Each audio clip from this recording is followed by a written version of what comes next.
श्री स्वामी समर्थ. नमस्कार मंडळी, मी मीना तुळसकर. आज मी तुम्हाला गवारीची भाजी बटाटा घालून मिरचीवर, ओल्या मिरचीवर कशी करतात ते दाखवणार आहे. चला तर मग बघूया साहित्य.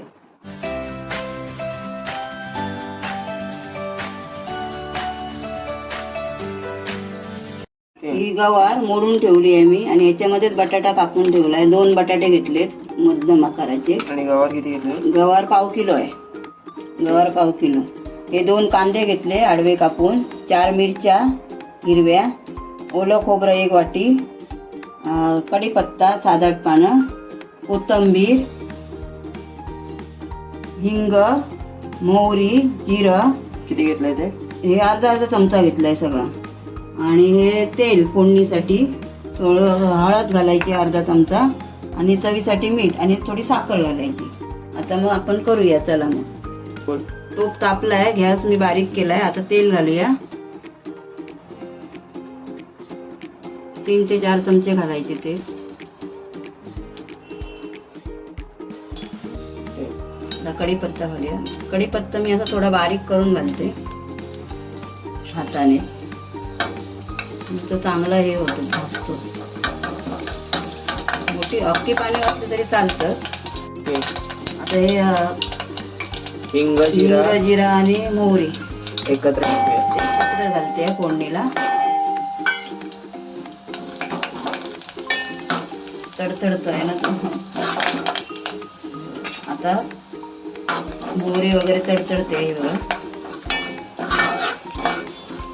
आता कांदा आणि मिरची घालूया फोडणीला, दोन्ही एकत्र.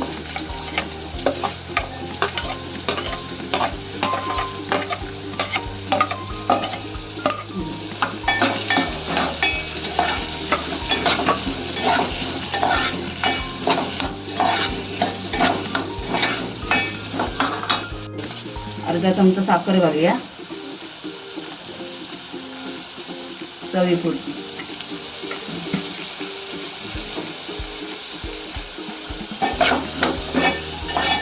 आता ढवळून घेऊया चांगलं आहे. जरा कांदा नरम व्हायला पाहिजे तो. अर्धा चमचा हळद घालूया. ढवळून घेऊया.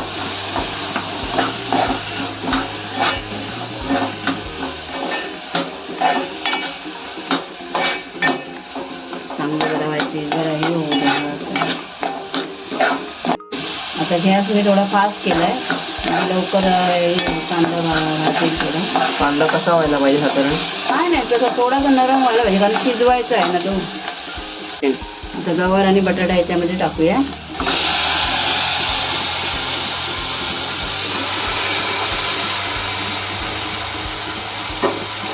आपण मोडलं का तर त्याच्यामध्ये टाकून, कारण बटाटे पाण्यातच टाकावे लागते म्हणजे ती काळी पडते ना. गवारीत थोडं पाणी धुवण्यापुरतं आपल्याला.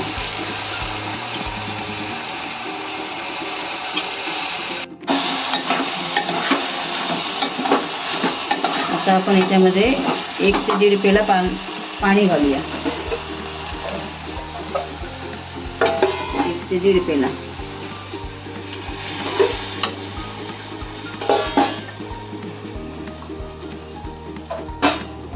चांगली शिजू दे, बटाटे वगैरे शिजली पाहिजे ना. फासट ठेवते गॅस मी. आणि आता त्याच्यात आपण मीठ घालूया चवीपुरतं.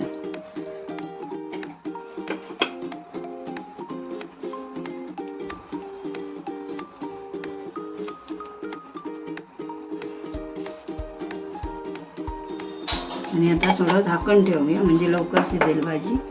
बटाटे वगैरे चांगली. गवार जरा घट्ट असते ना ते, म्हणून जास्त जरा पाणी घातलं. तर आपण झाकण मारून शिजेपर्यंत ठेवूया. मध्ये मध्ये काढून बघायची पाणी आटलं की नाही. आपण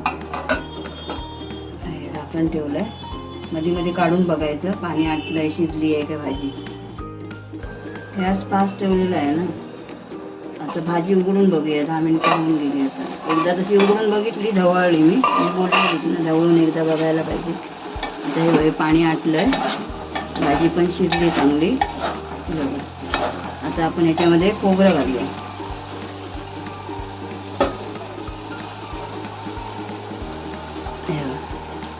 खोबरं सगळं घालून. खोबरं घातलं ना का ते पाणी आटून जातं मग त्याच्यामध्ये थोडं असलं तरी. हे बघ.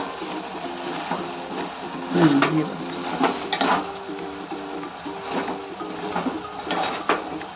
खोबरं घातलं आता हे बघ पाणी आटलं ना सगळं. हे बघ आटून गेलं. ही जर रेसिपी तुम्हाला आवडली असेल तर लाईक करा, शेअर करा, सबस्क्राईब करा. धन्यवाद. आणि करून बघा जरूर आणि कमेंट करा. लवकरच आता आमचे 500 होणार आहे. तुमच्या सपोर्टमुळेच होतं हे सगळं. असं सपोर्ट करत राहा म्हणजे बरं वाटतं, आनंद वाटतो. हे बघा आता कोथिंबीर घातली झाली.